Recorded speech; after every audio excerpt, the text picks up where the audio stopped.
Hi guys, my name is Rita Bowkett-Smith and I'm a professional talking therapist, having helped people with depression, anxiety, bipolar, eating disorders, fears and phobias.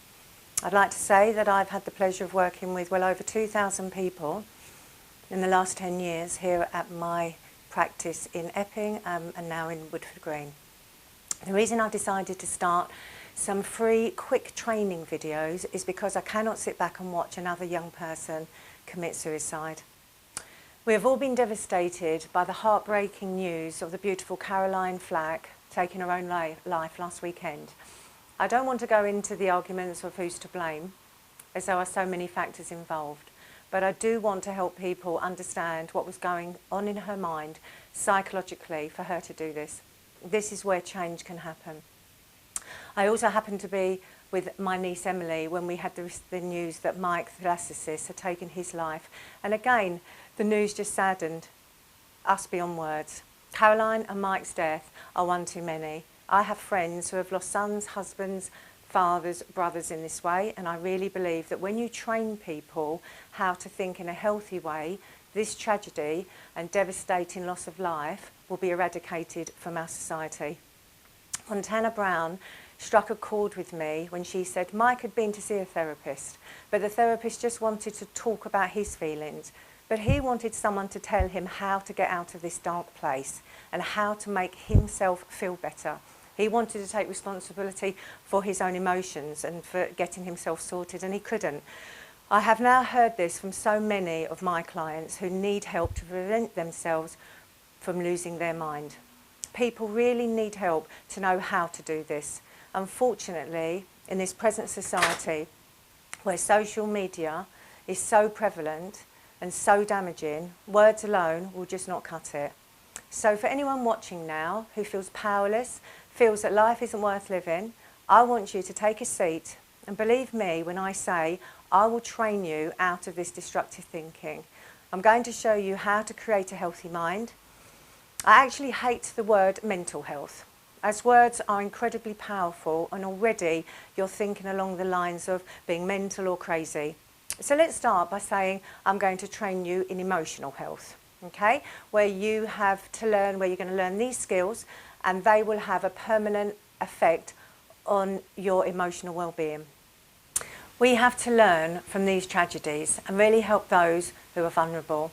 Those people who don't know how or where to turn. They can't afford maybe to get some help to save their life. The waiting lists are creaking under the strain. Suicide is the biggest killer in those under the age of 35, more than cancer and more than car crashes. So Caroline, I wasn't there to help you, but I promise I will campaign to train people and get people to listen, to learn how to live, and use a social media platform that destroyed you to save others. I am urging you please to share the hell out of these tutorials. On a final note, before I start, I would like to dedicate these free training videos to Caroline, Mike, Stella, Donna, Cheryl, Richard and their families and friends, and for everybody that's been affected by suicide. Okay, so let's start. Okay, so here we've got a picture of the mind. The mind's in two parts. We have a tiny 10%, that's the conscious mind. That's the bit that's listening to me now. You're paying attention, you're listening to what I'm saying, you're using this part of your mind. But as you can see, it only represents 10%. What's actually running the show and running everything that's going on here is this subconscious mind, which is 90%. Okay? So, let's have a little look at what I'm talking about here. This is all to do with the belief. It's all to do with what you believe, okay? Do you believe I'm good? Do you believe I'm ugly? Do you believe I'm lovely? All of these are all beliefs, okay? And a belief is a thought that we keep repeating. A belief is a thought. I have to keep letting you know, a belief is a thought we keep repeating, okay? So we have about 60,000 thoughts every day.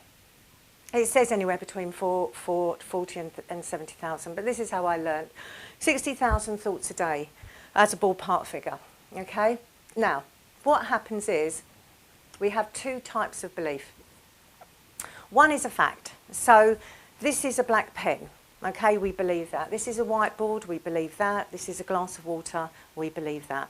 And, you know, we believe this 100%, or we believe that this is a black pen 100%. So we have beliefs that we have learned all through our childhood, ever since we were little, to make sense of the world that we live in, so that we can get through our life unconsciously. This is all stored, everything we've learned is stored, all these facts are stored in our subconscious mind. So this is almost like a computer, if you like, okay? So the second set of beliefs, okay, they're the emotional ones. And it's the emotional ones that can become distorted, can become destructive. So let's talk about what I mean here. So to start with, let's look at a healthy emotional belief, okay? So a child burns themselves on an iron, let's say, when they are 3 years old. So they've learned that irons burn. They send a message down into their subconscious mind to tell them that irons burn. It's a healthy belief. It hurts, it's emotional, okay? So in order to protect themselves through their life, they have stored that information in their subconscious mind. So technically, your subconscious mind is your friend, okay? We all hear devil on the shoulder, but that's in another context. But this is actually your friend. You've set an alarm bell, you've told your subconscious mind, this is dangerous, this will hurt me. You there protect yourself emotionally, and you've learned that, okay? Now, what is interesting is that you don't technically have had to burn yourself to form 100% belief about it. Your parents would have taught you, grandparents, carers, whoever's looking after you, that will burn, the fire burn, watch the stove, watch the oven, they will burn. So you don't physically have had to experience something to form an emotional belief about it. Okay? So we've stored that information in here, ready to use. So now let's look at an unhealthy emotional belief. Let's look at, which is what I always do with my clients, it's just straightforward. Let's look at somebody who has anorexia. So they are sending messages down, I hate food, I hate food, I hate food, I hate food. So what they've done is they have started to program their mind that food is a bad thing. They've set an alarm, off they go. But it's actually a false alarm because food isn't terrible. I mean, food is obviously what you need to have. So, but your subconscious mind does not think for itself. Whatever you are telling it, it believes. So what we want to do is look at what beliefs that you have, what emotional beliefs that you have, what ones that are destructive that you've formed through your life. There's thousands and thousands of beliefs, but a lot of the beliefs that are causing the problems today mainly is your beliefs about how confident you are, your beliefs about how powerful you are, and your beliefs about the importance of other people's opinions and taking things personally. They literally are the primary beliefs that are limiting people today. So this kind of training video, I'm going to teach you how to feel powerful. We're going to look at some of your power. I've actually got a client that I'm currently working with who tried to take his own life last year. Obviously, I've got client confidentiality, but he has said to me that I can share some of his beliefs and some of the work that we've done together with yourself so that you can get an idea and make it a little bit more real for how this happens. Because everyone goes through questionnaires, I take them through questions so that I can find out what beliefs are bothering you, because this is personal. So any beliefs that are not helping you to achieve the life you want, not helping you to flourish, to thrive, to be happy, you know, all of those things are all getting in the way. A lot of people have huge beliefs that their past affects them today. Technically, that's not strictly true. Beliefs were formed in the past, but they're being maintained today by your fresh thoughts. You wake up every day with these fresh thoughts. And it's your thinking today that is going to create your emotions. So let's take you over to this little bit here now. Okay, this is really important. So our thoughts create our emotions. So what happens first? We have a thought, a message, a suggestion, language, information. That then generates an emotion. Okay, the emotion comes second. Then that generates an action or behaviour. So just to give you a bit of evidence about this, Let's look at an actress, okay? So an actress or an actor will read a script. The language comes first. Let's say the script was happy. The emotion would be one of joy, feeling happy. That would then generate a behaviour, we would then laugh.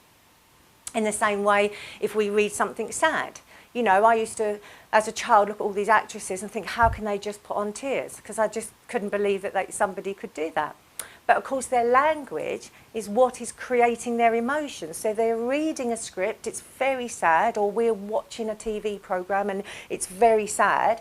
And then all of a sudden, the sadness then turns into tears. So the tears come after.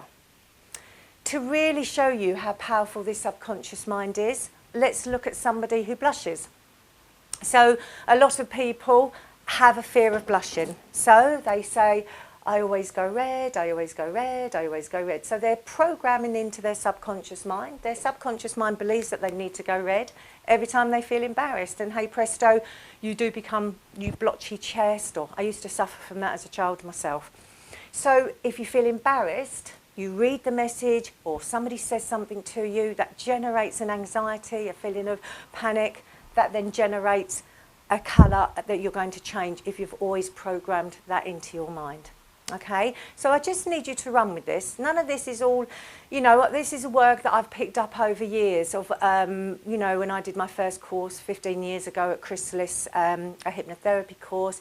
I then moved on into learning analytical hypnotherapy, taking people back into childhood, and then worked with the brilliant Rob Kelly on changing limiting beliefs, which is what I did 10 years ago with him. And he's carried on doing a lot of this work, you know, and it's absolutely brilliant. So what I want to do here is just carry on. And as I said, I've adapted my own program in alongside of working with other people's stuff as well. So let's have a look. I'm going to stop it there actually, because I thought that can just, brilliant. I can then have to rethink. Brilliant. Does all that make sense? So hopefully all of that has made some sense, and it's recorded now, so you can just keep replaying it and learn it as you go along, okay? I'm not also expecting you to believe everything I'm saying. You know, people watching this have had their beliefs for so long that they're not going to tell somebody's going to turn up and all of a sudden I'm going to change everything. We only change a belief when we find evidence to support a new belief. And that's when, because we use our belief, because our life becomes predictable. Beliefs are predictable. What we know, if we know we're going to feel shit in a situation, that actually is quite a predictable emotion when you feel life is out of control. So everything that is predictable, we're going to keep maintaining those beliefs.